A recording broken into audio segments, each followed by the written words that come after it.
Ring, ring. What's happening, dude? Where are you? Oh, don't even start with me. I'm going to start right now.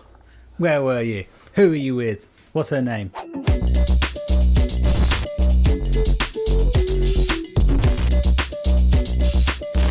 Why is your audio so dog-ex?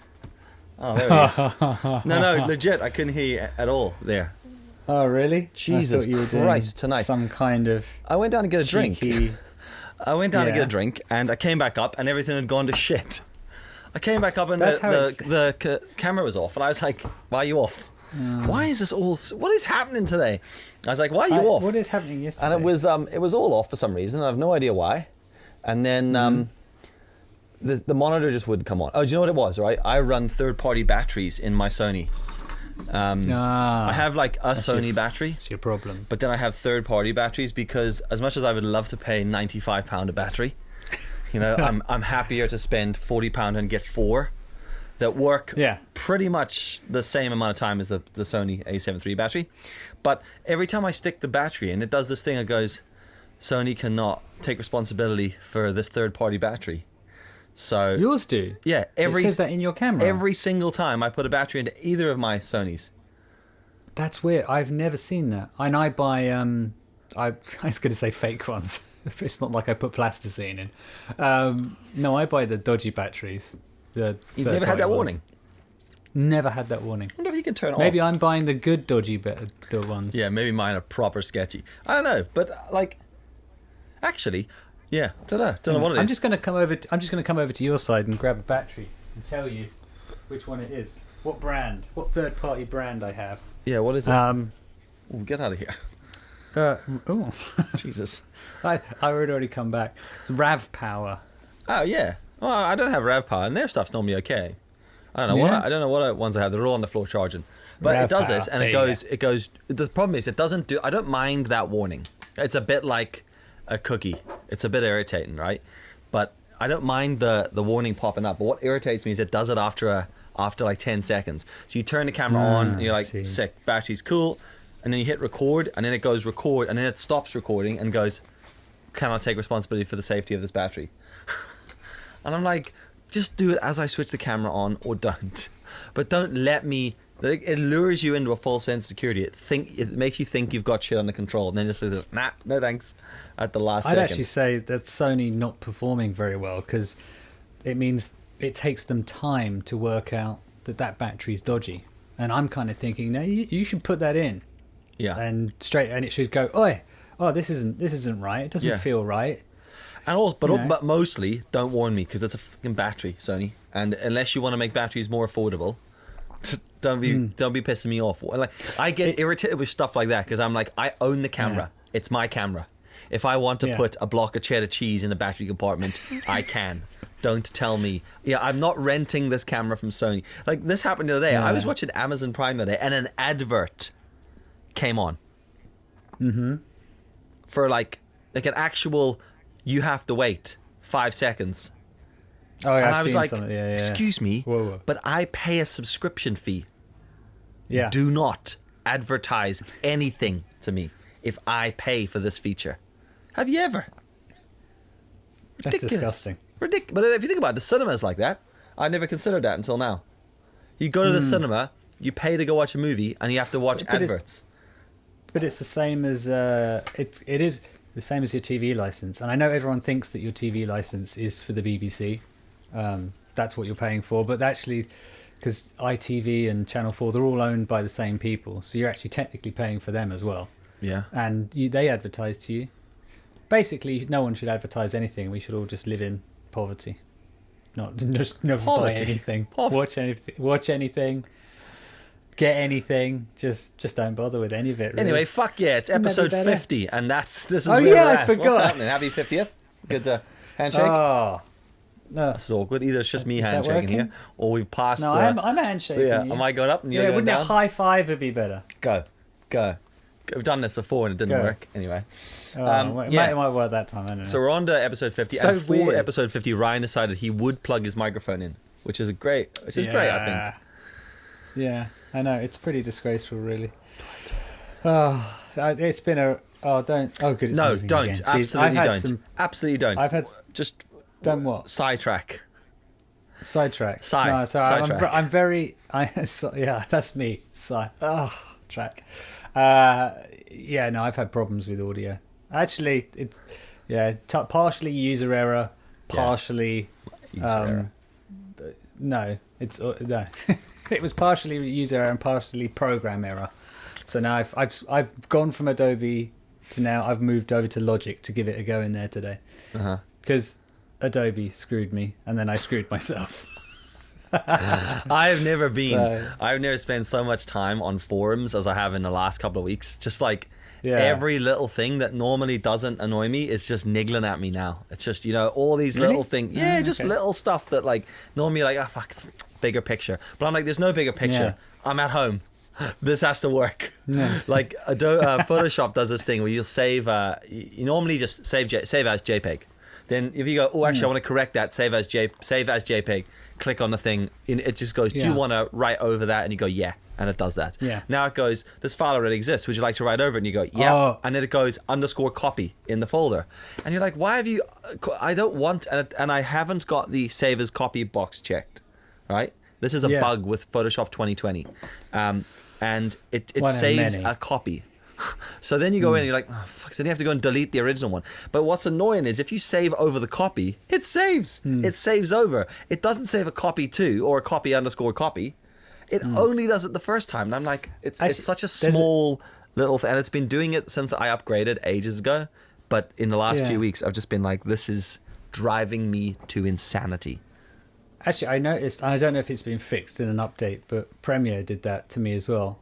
But what it does, it's and After Effects does it as well. You know how like when you export a project or a timeline or a sequence or whatever the hell you want to call it, and you go, and it's cool, and because you buggered up the first one and you just had to do a slight tweak on it, and he goes, would you like to replace this? And I'm like, yeah, absolutely. I want to replace it because I want nothing to do with the old crappy version that I just did. And Premiere and After Effects, and it seems now Photoshop to a certain extent doesn't let you do that anymore. Yeah. Right? It's really frustrating. Whereas like in Final Cut, it's just like, do you want to replace this? Yes. Okay, done. Yeah, I have to admit, Premiere, Audition, and After Effects, there's too many files involved in a folder. So like when you go to like, you try to find like, I mean, if you use it, obviously you know this, but you know, and you're fine with it, you know where to go. But like as someone that bounces between the software, sometimes I'm on Final Cut, sometimes I'm on Premiere, sometimes I'm on After. And I'll go to, I'm like, which ones? Why are there 5 different? There's like EXEs, then there's the actual file, then there's a transcript of the file, then there's the files file, and then there's the folder with all the, and I'm like, what is all this stuff? I just want what is it? PPR, whatever the Premiere project is. That one. I'm like, can I just open, because in Final Cut there's just one. It's just your folder. You double click it, it opens your project up, all your shit's inside it. But in Premiere Pro there's like these folders. I'm like, I can't do this. I think it's because that's a legacy thing from like in the oldie editing days. Well, maybe the early 2000s or mid 2000s when you had a scratch disk, and it was advised that you had your the file, like the actual project file, on your computer, and then you'd have all the footage saved off like on a hard drive off your computer. Right. And now, computers are generally so. Final Cut Pro. Ah, dude, that needs to be a T-shirt. Final Cut Pro. I'm writing that down. Final Cut Pro. I'll write it down merch in the book, guys. Yeah, it's a legacy thing. So you used to have. Book. Oh, there he is. My cat is just coming through the door, and now he's going to scratch on the door until I open it for him. I'm just going to interrupt. Oh, and now I've kicked the mic. That's it. It's all over. Get out. Final Cut Pro. Yeah, get your sister to do a nice picture. I love that. I love that. But that's the thing is, I think with the Premiere, it's because it's there's this whole legacy thing where like this is how you used to edit. You had to have your project file on your computer, everything else off your computer, then your renders on another hard drive, and Final Cut computers are much faster now, so it's not really that relevant anymore anyway. No. But Final Cut is just like, no, it's all going in one big library. Yeah. And God help you if you want to save anything else anywhere else. If you want to go leave files in place, just don't do that. just don't do it. It's not worth it. Well, I know you think. while we're on an Adobe rant, I sent you a video about this yesterday. But if you are an Adobe Creative Cloud user and you run into the same issue as I have been running into, where Premiere Pro Rush or Premiere Rush, whatever it's called, the mobile video editing app, I edit all my Instagram stories in that, and it's probably, I haven't used LumaFusion much, but Rush is probably the best video editing app. But with it being at the peak, you're like, oh, guys, can we keyframe? Can we flip like clips? There's certain things that drive me mad. But one of the most irritating things is you get this green screen, and now with the new one, you get these weird glitches in the middle of stuff, right? And then you try to export stuff and it bombs. And I keep getting warnings in Lightroom Mobile and Premiere Rush that my Creative Cloud storage is full. I'm like, this is like Dropbox. I'm like, I've never saved anything to it, ever. I have never consciously gone, I'll save it to the cloud. And I don't use it. I am an anti-cloud guy. I don't save to the cloud. I know you do, but it's not for me. And I've got 100 gig and it's full. I'm like, of what? Of what? My memories? Because I didn't. And I go through my Rush and delete it all. Then I went in yesterday and I deleted, there's nothing saved in my computer for it. All the files are gone, except when you delete anything from Lightroom Mobile or Rush, it doesn't delete. You delete it from the app, but it does delete it in your CC, but it puts it in the bin and doesn't empty it. So I went and found almost 2.5 years worth of video file edits and photograph edits from Lightroom and Rush, taking up 98 gigabytes. And I was like, select all, delete permanently. Freed up. Now I guess how much space I'm using in my CC storage. About 2 gig. 800 meg. And I'm like, that is disgusting. Like how, like, I just, things, little irritating things like that. And when I was going through this forum to Photoshop, a guy wrote in this thing about the saving, somebody wrote, and I was like, that's exactly what I keep thinking. They were like, Adobe and Apple need to stop adjusting all of their hardware and software for newbies and let people learn to use the software, right? Because they're making all these adjustments and tweaks to things. So it's like, for the first time user of Photoshop. I'm like, Photoshop's a professional tool used by high-end professionals to do stuff. Just because Jimmy Crank down the street wants to make a birthday card for his gran doesn't mean you should adjust the way the software works so that so he knows how to transform something. That fucker can learn, like the rest of us did. Meanwhile, we all have to deal with this stupidity, and you're like, it's ridiculous. Wow. Yeah. There you go. I have to say, I knew about that thing. Thanks. Already. Thanks for that. Because I had that trouble before, and what I noticed why it was doing that, I seem to remember, is because for some reason in Adobe Rush on my phone, everything was syncing with everything. Yeah. And then now when I've switched it so it doesn't sync at all, so it's not saving anywhere apart from on my phone, and then I just delete it. Yeah, but the sync was fine. I had my sync switched on because I tried that whole like editing to desktop thing. But I had the sync because I had problems with Dropbox links on it. But I was deleting everything. Would you like to delete this project? Yes, please. As far as I'm concerned, evaporate that from existence. Don't save it in a secret deleted bin somewhere that I don't know about without going, by the way, this still has to be actually permanently deleted. You know, it's like, is weird, isn't it? It's effectively it works like trash on your computer and you just haven't emptied the trash. Yeah, but you'd think they'd do that. It doesn't make sense. Stupid. Also, if you're going to warn me that it's full, tell me why. Your thing's full because you haven't deleted anything for 2 years. Oh, really? How do I delete that? You got to hear. But I have to sit there for an hour going through forums. I have to say the 10 minutes. 10 minutes. The Adobe like, you know, when you log into your account online, whether it's Creative Cloud or actually, because I put my invoices for it through accounts and everything, it's very hard to navigate the whole website, like the user interface on the inside, like where to find invoices, and then this is what irritates me. I've logged in to Adobe 100 times. I have 100 times, and then you go, I want to view my invoices, and it goes, you have to log in. I'm like, no, you motherfucker. I know. I've just logged in. I don't, and it's not like I've moved to a different browser or different computer, or or wanted to send a letter. Yeah. It's like, I've already logged in. I don't see why I have to log in again to view an invoice. That irritates That annoys shit me. out of me. That annoys me as well. My bank does that to me, but I understand when it's your bank. I get it. Like, you just keep asking you.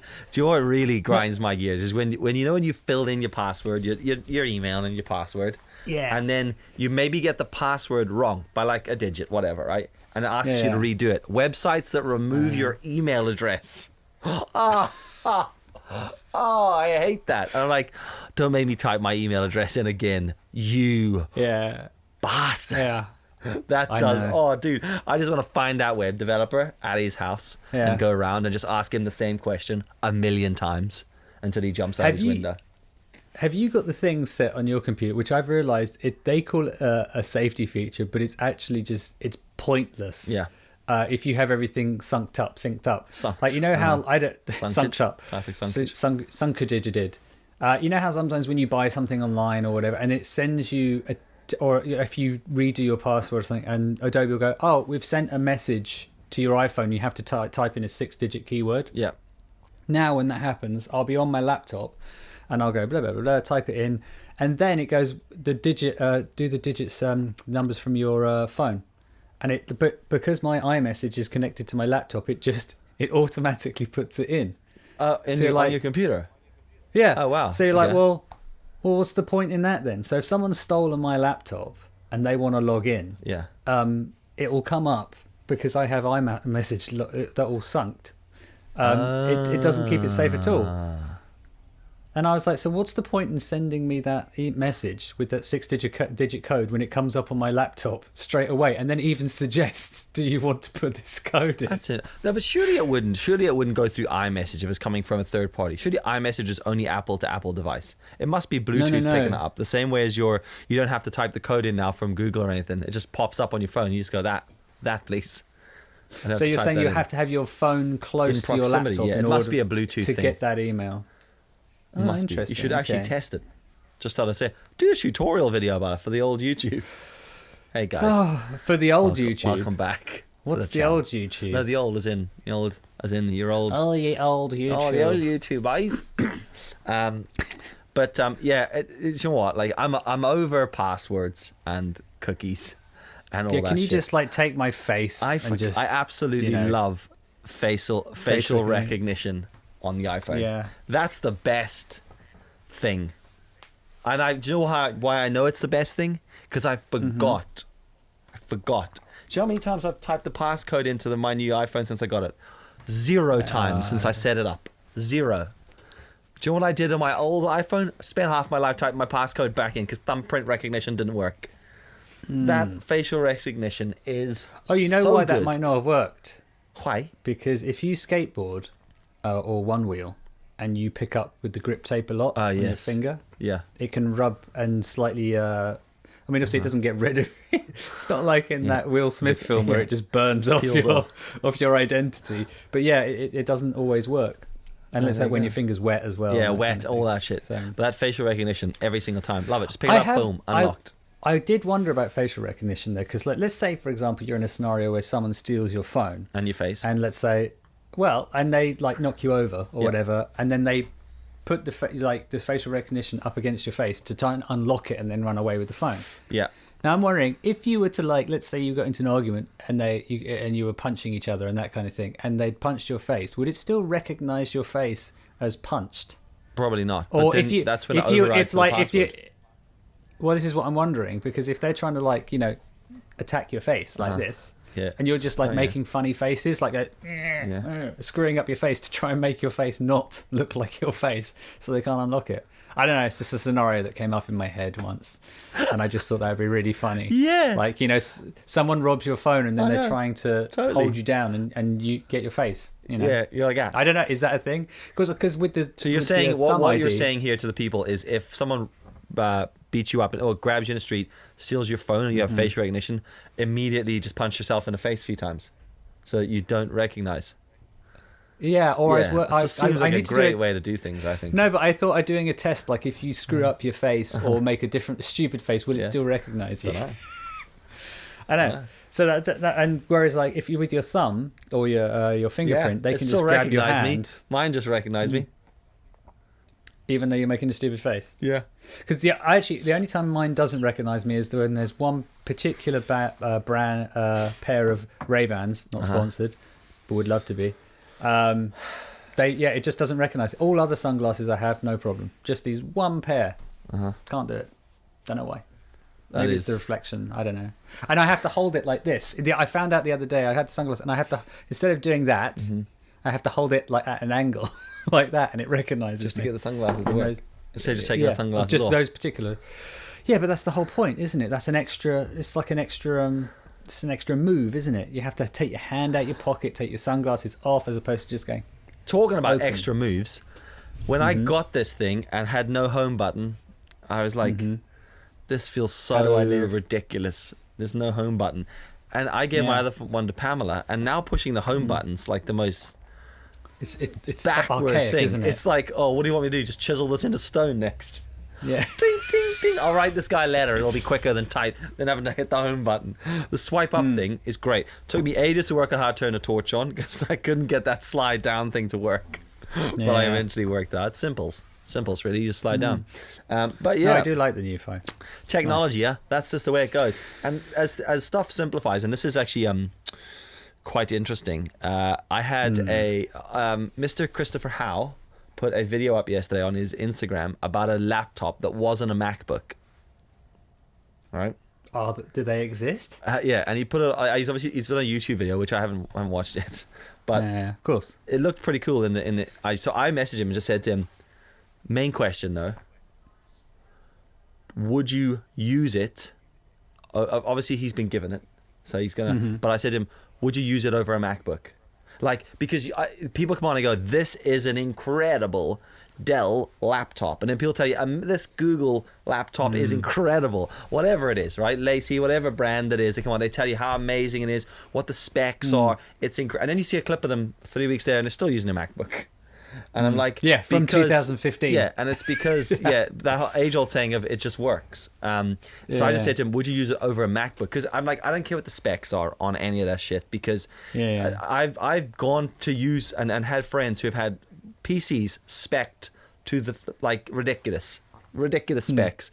And then I'm like, okay, open up Photoshop and InDesign and Illustrator and Final Cut. Now just move between them, and it's like, can't do it. I'm like, well, there you go. Now I'm not saying I'm an expert in PCs, but any experience that I've had, and I did work on a PC for like 3 years as a designer, and I can tell you from my experience having a pretty spec'd PC at that time that the Mac equivalent just smoked it. It was ridiculous. And Chris was like, yeah, and I'm not just saying that because I'm being asked to advertise it. He's like, legitimately, we're changing all our stuff over. And they're already using desktop stuff, and he says he would use this over the Mac, and I was like, wow. I mean, give it a month. yeah. 100%. Do you know what's going to happen? Because in a month's time, what they're going to do is find out the motherboard doesn't work, and then you have to upgrade it, and then you're going to have to open up the laptop, and then you're going to have to put it in. But then that motherboard won't work because that one was from China, and you should have got the one from Hong Kong. And then at that point, you're just like jumping off a bridge going, I just want to edit this video. And then what happened is go, you know what, we'll go back to the Mac. Because the other thing about the Mac as well is that, and I'm sure that maybe Chris and Lizzie might, I don't know if they are, they might, well, if you are in the Mac ecosystem, as in you have iMessage, a Me account, all that kind of stuff, using anything else, it seems just stupid. It is hard because you're so embedded into the system. Like that's why I unless something went seriously wrong, I wouldn't change, because it's going to be so much hassle. Because even I've got stuff on the iCloud, and all my photos are in my photos. So basically, it means if I be fair. Yeah, right, it's a good place, but I'd have to change everything.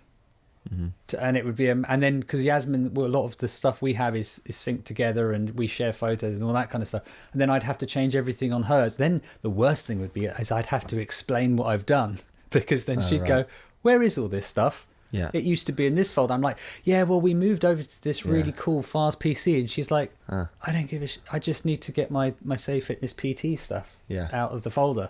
And then that would be a nightmare, and then I have to explain that, and then it's just not worth it.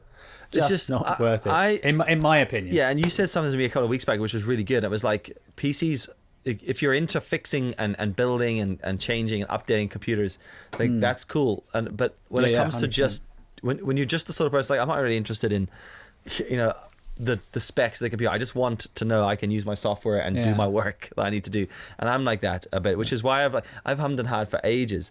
My brother built a really good Power Mac years ago, and it's insane. He just switched everything out for solid states and put new flipping processors in himself. But all his audio's recordings must just fly through. This is it. He does it all for audio recording, and it's insane. Whereas I just use like a stock MacBook and like a stock iMac, and I'm like, I sit there for the odd time just waiting for it to load, or when it does the odd freeze.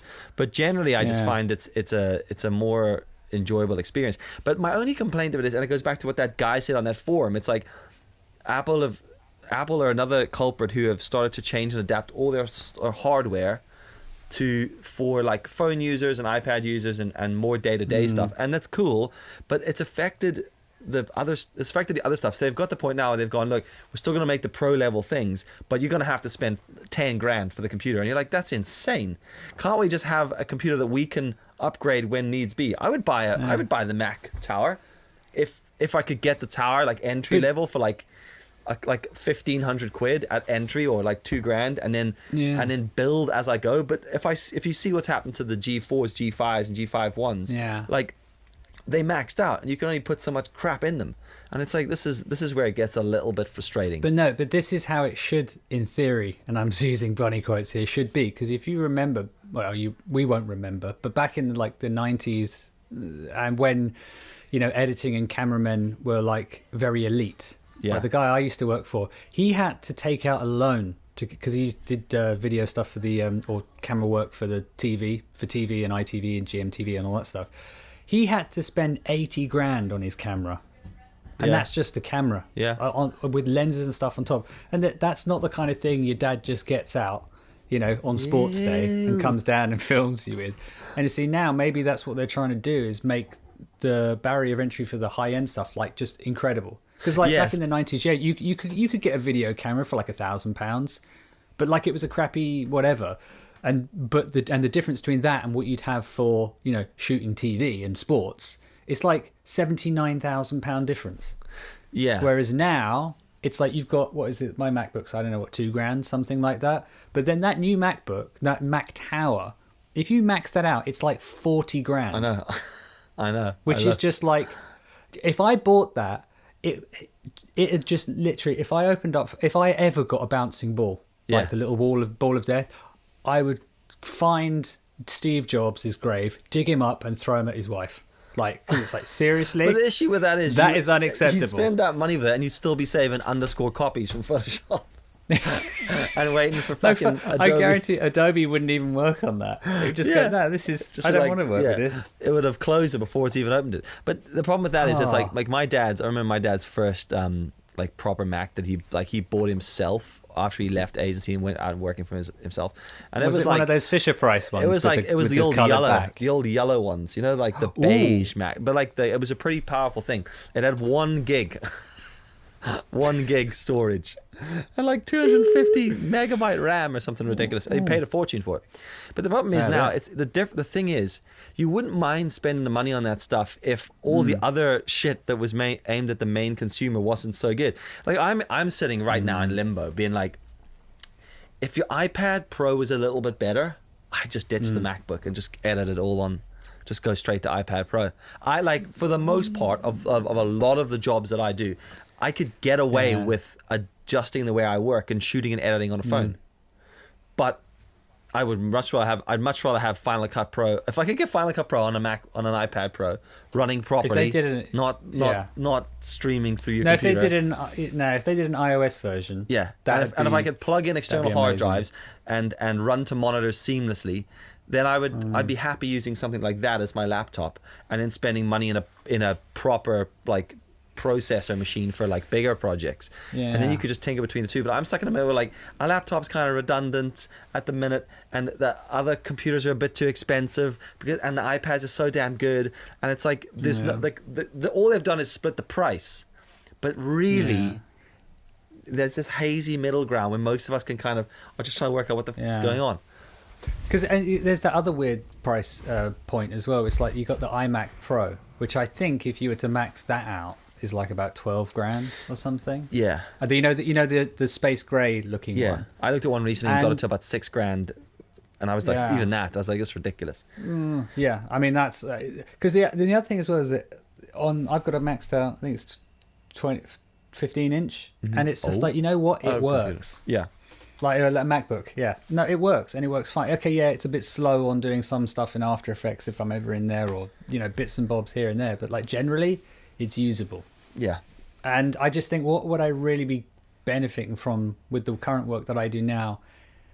Getting an iMac, or I'm never going to get that Mac Tower unless I won the lottery. Just no, and then I could just say I have it. So what are you doing with it? Watching Netflix on it? Yeah, I might just go find one that's broken and just buy the shell of it and just put it next to my monitors and run everything from my MacBook. Just go, I'm just run a cheese grater or whatever, lads.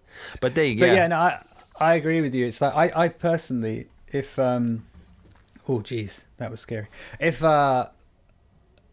If the iPad Pro was a bit better, I would agree with you. I would replace my laptop with that. Yeah, I would love to work just from I would love to have like iPad Pro to do all your phone and like lower end stuff, and then I would only have an iMac at home. Yeah, but I'd get like an iMac Pro or something like that. Maybe not the whole 12 grand version, but the one where I don't have to move it and I can just use my iPad to like do any data entry and all that kind of stuff. That's why I want to spend big money on a MacBook, because I'm carrying it around with me all the time, and it's like, my annoyance is I had a MacBook 2011, and it was great. The thing was robust, it was strong, it was tough.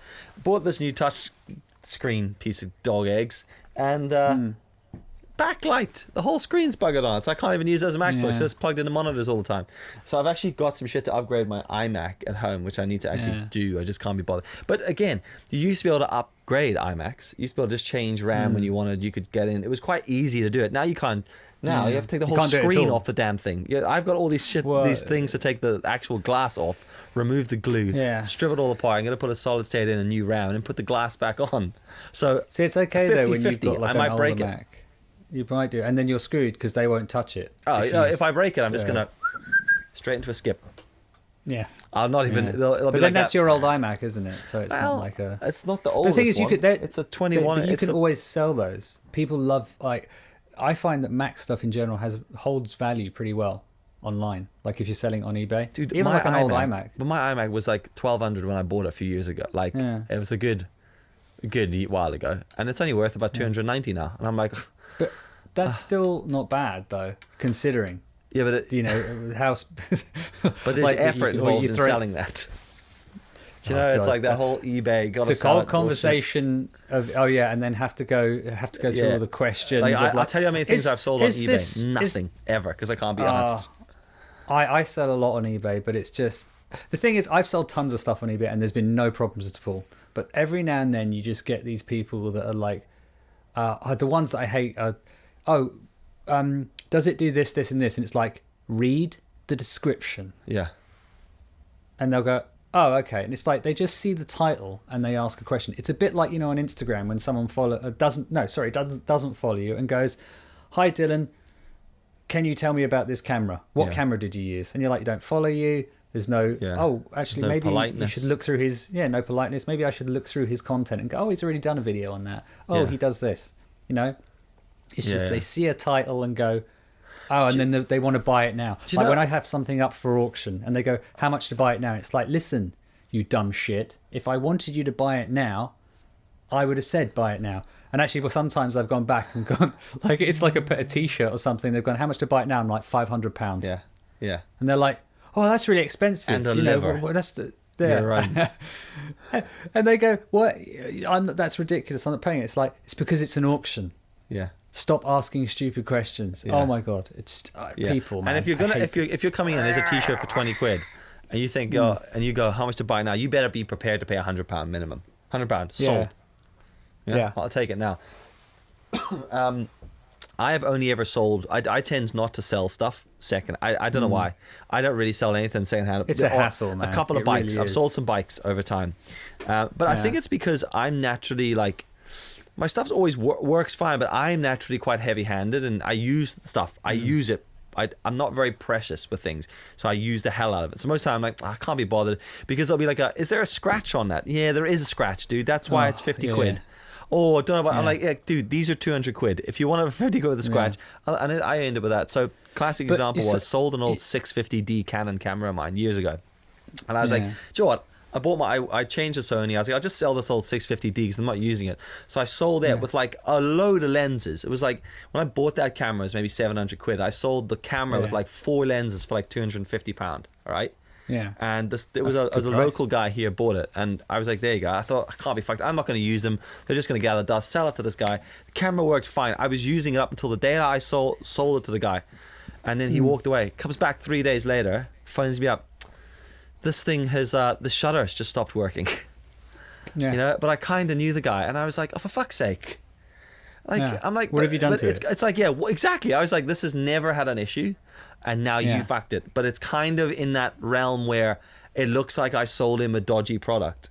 So I was like, oh fuck, just give it back then. And just give him his money back. That's the problem with that. that. It just sits now in my house, and I'm like, it's just a prop. See, I think people, what they do sometimes is they buy it because they've got a dodgy one, and then they say that yours is dodgy, and then they send you back their crappy one, and then they get the refund, and then they'll sell your one on. It's like, I knew mine. I knew it was mine. I know. I'm just saying that's what people do. Like if you were to have sold that on eBay. Yeah. So someone, and it's like, so you have to make sure you got serial numbers. Basically, there's just shady people out there doing shady things, and it's just like, I hate the haggling. It's like Yasmin loves I'm not doing a good. She does this. She loves doing what they call car boot sales. Yeah. And I hate them because you have to get up at 3 a.m. to queue to sell jeans for 50p and a pound. Someone goes, goes, I can't be bothered with this. How many jeans will you give me for a quid? None. And you're like, none. They're a quid. Yeah. How about 80p? And it's like, it's a pound. Just take it or leave it. And I can't, like, and haggling at that level as well, for like between 80p and a pound. I'm like, this isn't like you're buying a £500 laptop or something and going, I'll give you 480. At which point I'd be like, yeah, all right, whatever. Yeah. But it's like, it's a pound. Anything under a fiver, if you're questioning the price, just go away. But you know what that is? People are brought up to haggle immediately. Like my dad is like that. He'll say to me, "Did you haggle?" Bet he is, yeah. Like I got my van, and I'd looked at the specs, been looking for a van for years, and subconsciously in the background found the one. Eventually when I started putting some time in and looking, I kind of knew what I wanted. Found the one that I got, and I was like, "This is it." And it was actually cheaper than most places were selling it, and I was like, "This is actually a really good deal." Phoned a guy, went and checked. We needed to buy it quite quick, and said to him, "Look, like he invited me to his house. We came in, met his family and stuff. So I also trust people, but I said to him, look, why are you selling it for quite a bit cheaper?" And he's like, honestly, and he took me around the back. He's like, I just got this other sick van. Ooh. And my wife basically told me, you don't have two vans. If you're buying that, you sell that. So he's like, and he'd kitted it out like on like spoilers and alloys and stuff. So I was like, yeah, cool. So I was happy with the price. The price was less than I was gonna pay initially. So and then my dad goes, I think you could get him down. I think you could get him down about 700 quid on that. And I was like, I don't care. Not gonna bother. And he's like, you should. And I was like, why? He's already selling it at a good deal. He's a nice guy. I'm happy with the price. He's like, yeah, but you should always haggle. I was like, no, you shouldn't always haggle. No, sometimes. I don't know where but that not comes always. from. This idea of like, how much is that? £100? Would you take 80? When you go into Sainsbury or any of those, Waitrose, whatever, your local Spar, do you go up and go, Yorkie chocolate bar, 80p. I'll give you 75. Yeah. No, you don't. You pay the 80p and you get out. Yeah. If you're lucky, it might be on sale because it's coming towards the best before date, and you get 20p off. But like, I don't understand this whole like making an offer. It's like this. I'm selling you this cup. Yeah. It's a £5. I'll give you 480. No, it's £5. Yeah. Take it or leave it. Yeah. And like, I can't be bothered haggling when I'm buying stuff. Someone goes, it's 200 quid.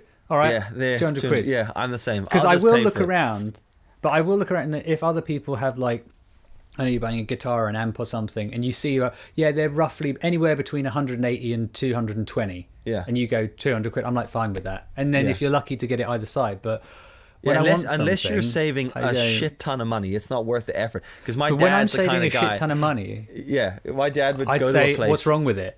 Yeah, exactly. Yeah.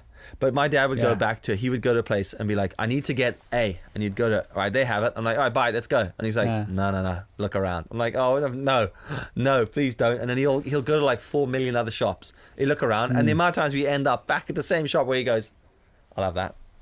Do you think we can get it for a my bit dad cheaper? did that. You're like, My dad no, used to do that. just buy Well, it when you're there. I'm like, what do I want? That, there it is, bought. Yeah. Same as when people come to me and they ask me to do a job. How much to do these photographs?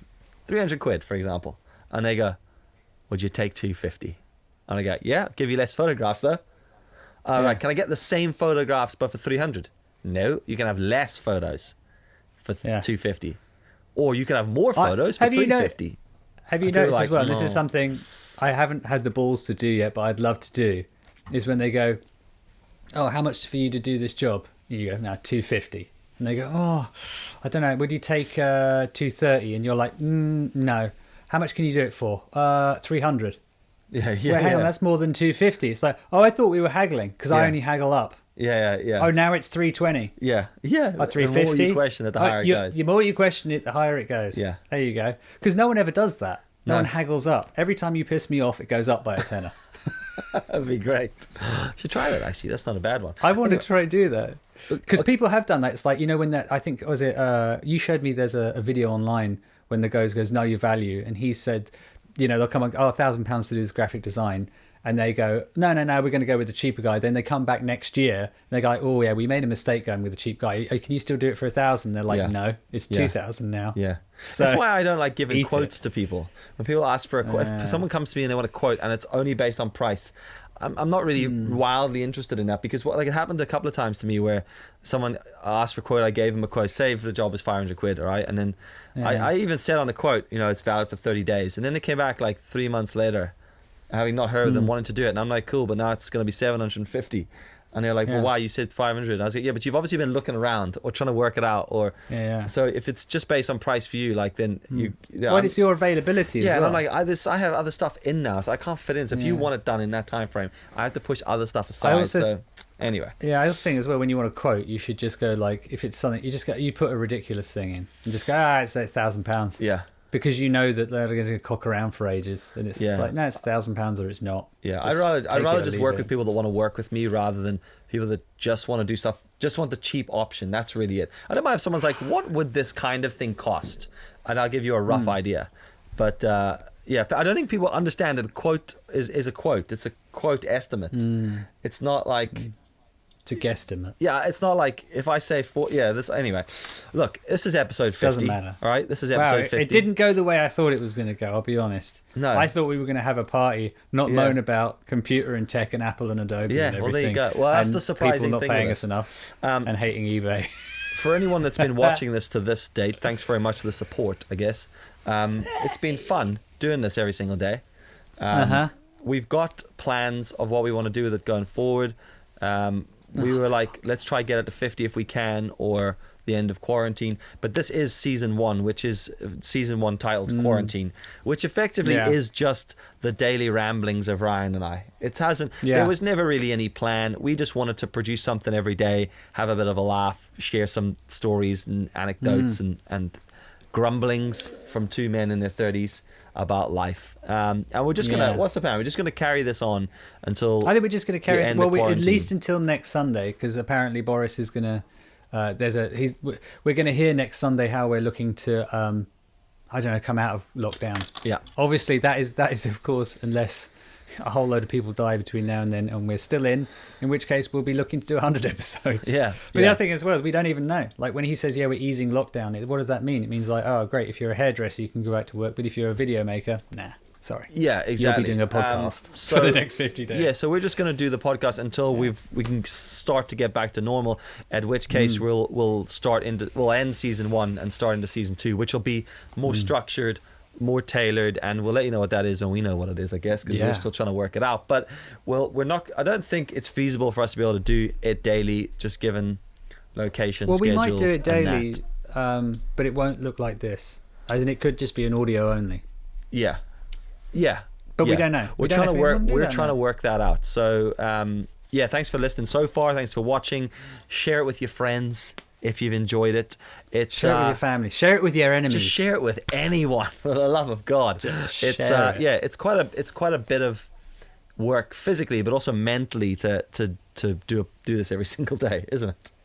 Actually, what I found out is that we like the first few episodes it was a bit of a ramshackle. We didn't really know what we were doing. Then we hit like our flow, and it was amazing. And the last few episodes, either Dylan's like messed it up, I've screwed it up, then Dylan screwed it up again, then I would like the massive screw, and it's like we've almost reached saturation point where we got so good. Now we're just making mistakes. Got too comfortable. Yeah, got too comfortable. Yeah. Cocked it up. Whoa. Anyway, Well, there you I'm go. on 6% battery. You've been Dylan, I've been Ryan. This has been 50. Thanks Over. very much. And out. And out. I like the way we did that totally out of time.